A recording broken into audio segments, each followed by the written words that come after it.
Friends, आज की video में हम लोग करने वाले हैं अंधे मोड़ से आगे स्टोरी की समरी। तो फ्रेंड्स, ये जो स्टोरी है ये लिखी है राजी सेठ जी ने। तो राजी सेठ कौन है? ये एक हिंदी लेखिका है और उनके कहानी संग्रह से ही ये स्टोरी ली गई है, अंधे मोड़ से आगे। तो फ्रेंड्स, कुछ दिन पहले मेरी एक फ्रेंड है सालका शर्मा। तो सालका शर्मा जी ने रिक्वेस्ट भेजी थी कि उन्हें इस टॉपिक पे डिटेल चाहिए है। तो किसी कारण से मुझे समय नहीं मिल पाया, तो आज मुझे जैसे ही छुट्टी के दिन समय मिला है तो मैं ये टॉपिक अपलोड करने वाली हूँ। तो फ्रेंड्स, दूसरा कारण ये भी है कि अंधे मोड़ से आगे में जो फीमेल प्रोटैगनिस्ट है, तो इसको आप कंपेयर कर सकते हो गोदान की जो फीमेल प्रोटैगनिस्ट है उसके साथ इसको कंपेयर कर सकते हो। तो इसके बाद हम लोग देखते हैं इसके जो मेन कैरेक्टर्स। तो मेन कैरेक्टर्स कौन कौन है इसमें सबसे पहले देखते हैं कि जो फीमेल प्रोटैगनिस्ट है इसमें, जिसके ऊपर जो पूरी कहानी बेस्ड है। उसके बाद उसका हस्बैंड है सुरजीत उसका नाम है, उसका बॉस है मिस्टर मिश्रा, जिसके साथ वो बाद में रहती है अपने हस्बैंड को छोड़ के। अपने हस्बैंड को क्यों छोड़ती है, उसके साथ क्यों रहती है बॉस के साथ, ये भी हम कहानी में जानेंगे। करुणा अग्निहोत्री एक डॉक्टर हैं। बाद में स्टोरी के एंड में हमें पता चलता है कि वो उससे अबॉर्शन करवाती हैं और क्यों करवाती हैं ये भी जानेंगे। मिस्टर सक्सेना, जो कि मिस्टर सक्सेना का एक छोटा सा रोल है इसमें। जो मिस्टर मिश्रा है सक्सेना से कहता है कि तुम जल्दी से क्या करो, इस लड़की का जो डाइवोर्स करवा दो इसके हस्बैंड से, ताकि मेरे लिए कोई रुकावट ना बने ये आने वाले समय में इसका हस्बैंड। तो इसका छोटा सा रोल है। इसके बाद फिर कुछ सर्वेंट्स बताए गए हैं, एक अनबॉर्न बेबी बताया गया, मतलब कि हमें एंड में पता चलता है कि वो लड़की प्रेग्नेंट है और उसका एबॉर्शन होता है। तो स्टार्ट करते हैं फ्रेंड्स इसकी समरी। तो फ्रेंड्स, इसकी कहानी स्टार्ट होती है। कहानी कहाँ से स्टार्ट होती है?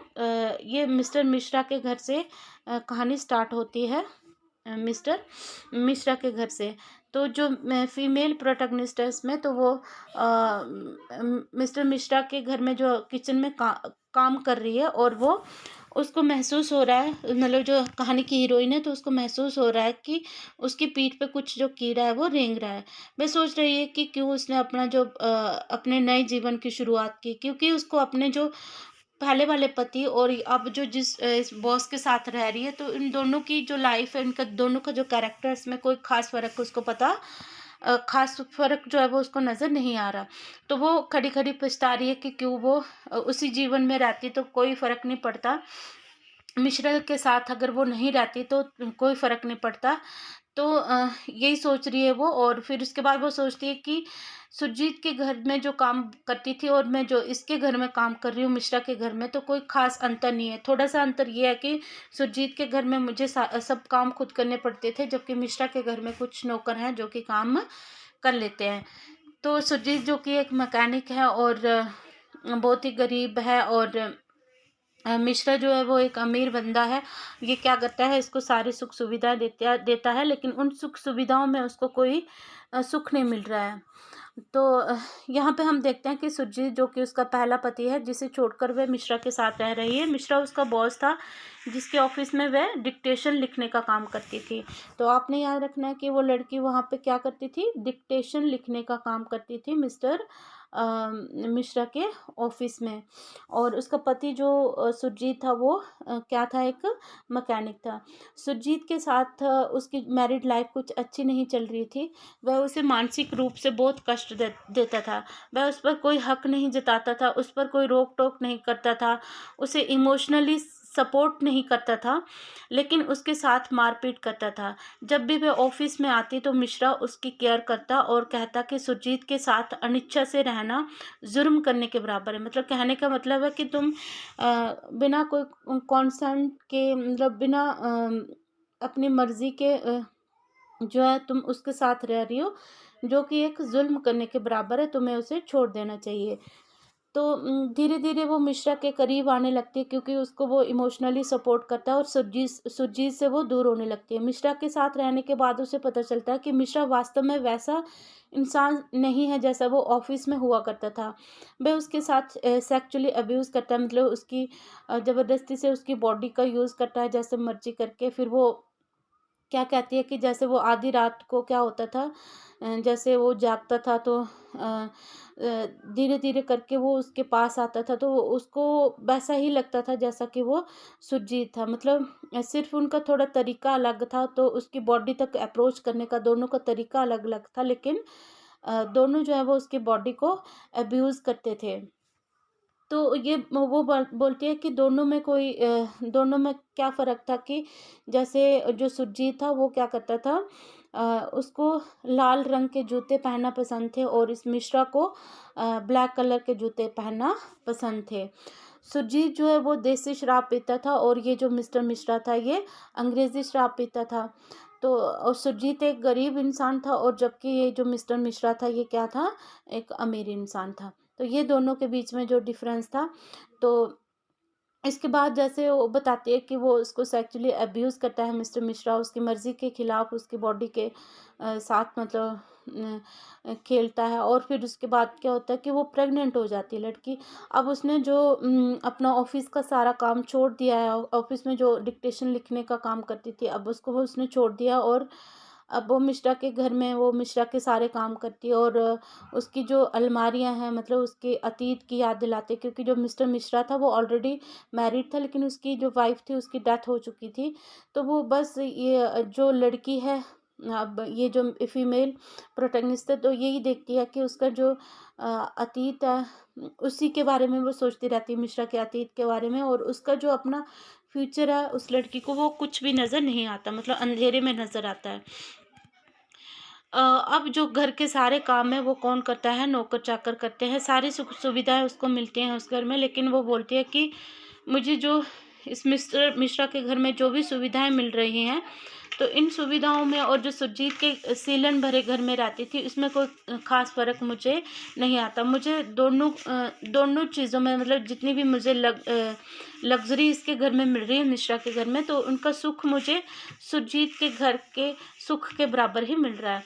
मिश्रा और जो सुरजीत है उसके कैरेक्टर के बीच में वो सिमिलैरिटीज़ बताती है। बोलती है कि जो मिश्रा है, तो मिश्रा जो ऑफिस में कुछ और इंसान है, मतलब कि ऑफिस में कुछ और इंसान है और घर पे वो कुछ और इंसान बन जाता है, मतलब सुरजीत जैसा ही बनता है। जैसे सुरजीत उसके साथ मारपीट करता था और उसकी बॉडी का यूज़ करता था अपने तरीके से, तो मिश्रा भी मारपीट तो नहीं करता है, लेकिन उसकी बॉडी का जो अब्यूज़ है वो करता है। वह कई बार सोचती है कि मिश्रा को छोड़कर वो वापस सुरजीत के घर चले जाए। तो अब क्या सोच रही है कि वो अब उसको क्या करना चाहिए, क्योंकि खास फ़र्क तो है ही नहीं। तो अब उसको वो सोचती है कि मैं कहीं सुरजीत के घर चली जाती हूँ वापस से, मतलब जो उसका पहले वाला पति है, पहले वाले पति के घर में जाने की सोचने लगती है।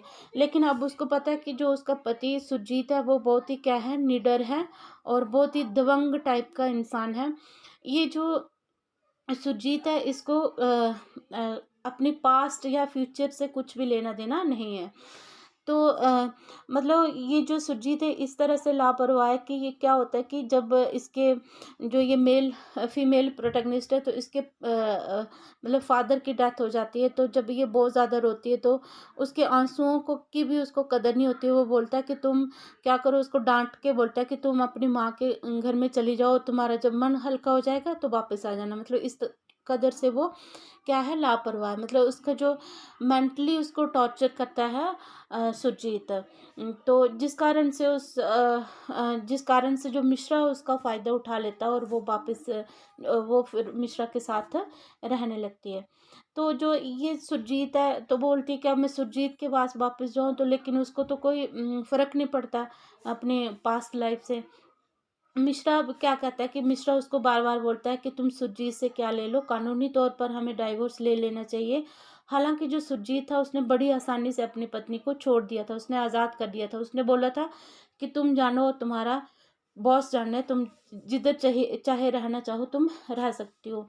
तो उसको वो घर से मतलब निकालता भी नहीं है, वो खुद ही वहाँ से वो आ जाती है, कोई जोर जबरदस्ती का काम होता नहीं है। तो इस बात का भी उसको पछतावा होता है लड़की को कि क्यों जो सुरजीत है वो मेरे पे हक नहीं जमाता है। तो वो जो मिश्रा है वो इसलिए डाइवोर्स के लिए बोलता है कि हो सकता है कि आने वाले समय में जो ये सुरजीत है, क्योंकि ये दबंग टाइप का लड़का दिखाया गया है इसमें, तो कहीं कोई मुसीबत खड़ी ना कर दे, तो इस वजह से बोलता है कि तुम क्या ले लो, उससे डाइवोर्स ले लो। तो लड़की भी हाँ में हाँ मिलाती है, लेकिन जब उसके घर में सुरजीत के घर में जो डाइवोर्स के पेपर भेजे जाते हैं तो उनको फाड़ देता है और उनके ऊपर वो पेपर्स के ऊपर थूकता है, मतलब थूकता है और उनको क्या कर देता है, वो फाड़ फाड़ देता है उन पेपर को, डाइवर्स के पेपर जो होते हैं, क्योंकि उसको तो कोई फर्क नहीं पड़ता है, उसने अपनी तरफ से उसको आज़ाद कर दिया था और कोई भी वो इंटरफेयर उसकी लाइफ में नहीं कर रहा था। स्टोरी की जो फीमेल प्रोटैगनिस्ट है, स्टोरी के एंड में वो मिश्रा और सुरजीत दोनों को छोड़ने का फैसला करती है कि अब वो बोलती है कि अब मुझे क्या कर देना चाहिए, ना तो मुझे मिश्रा के साथ रहना है और ना ही मुझे सुरजीत के साथ रहना है, वो दोनों को छोड़ देती है, दोनों को वो छोड़ देने का वो फैसला करती है। अब वो जब दोनों को छोड़ देने का फैसला करती है तो उसको बहुत ही खुशी महसूस होती है, फ्रीडम महसूस होती है, बहुत ज़्यादा खुश होती है। पर उसकी पेट में अब एक नन्ही सी जान पल रही है जो कि मिश्रा का अंश था। अब देखो उसके पेट में, लड़की के पेट में क्या है, एक बेबी है, मतलब वो मिश्रा का बच्चा है। तो लड़की क्या करती है, अब सीधा वो अपने घर से कहाँ जाती है, मतलब मिश्रा के घर में है, मिश्रा के घर से वो सीधा डॉक्टर करुणा अग्निहोत्री के घर में जाती, क्लिनिक में जाती है, उनके क्लिनिक में जाती है और वो एबॉर्शन की बात करती है। डॉक्टर उसको बहुत ध्यान से देखती है, मतलब सर से पाँव तक उसको देखती है और उसको एक फॉर्म देती है साइन करने के लिए, मतलब लड़की उधर एबॉर्शन के लिए बोलती है कि आप लोग मेरी जो एबॉर्शन कर दो। तो वो जो लेडी डॉक्टर है उसको बोलती है, एक पेपर देती है, मतलब फॉर्म देती है उसको साइन करने के लिए, लेकिन लड़की बोलती है कि इसकी ज़रूरत नहीं है। तो वो जो डॉक्टर है उसको पूछती है क्यों इसकी ज़रूरत नहीं है आपको, तो वो बोलती है कि क्योंकि मेरा जो है वो क्या हुआ है, रेप हुआ, तो इसलिए इसकी ज़रूरत नहीं है, इसका कोई भी हकदार नहीं है, मतलब आप मेरा क्या कर दो, अबॉर्शन कर दो। तो इस तरह से जो कहानी ख़त्म हो जाती है अबॉर्शन के साथ, वो अबॉर्शन करवा देती है, आज़ाद हो जाती है, दोनों को छोड़ने का फैसला कर देती है। लेकिन अब उसके सामने एक और समस्या है, आगे का रास्ता अब उसके लिए अंधेरे में है, मतलब अब वो सोच रही है कि अब उसको कहाँ जाना है, उसे अब मतलब अब उसके आगे एक और अंधा मोड़ है जिसके आगे उसे जाना है, मतलब अब एक और अनजान मोड़ पे उसको जाना है, एक अनजान ज़िंदगी को और जीना है। तो इस तरह से ये कहानी ख़त्म हो जाती है। तो आई होप आपको मेरी वीडियो अच्छी लगी होगी, कहानी की समरी अच्छी लगी होगी। अगर आपको समरी अच्छी लगी तो प्लीज़ लाइक करना, शेयर करना, सब्सक्राइब करना मेरे चैनल को। मिलते हैं एक नई वीडियो में, तब तक के लिए take care, bye bye, keep learning, keep growing.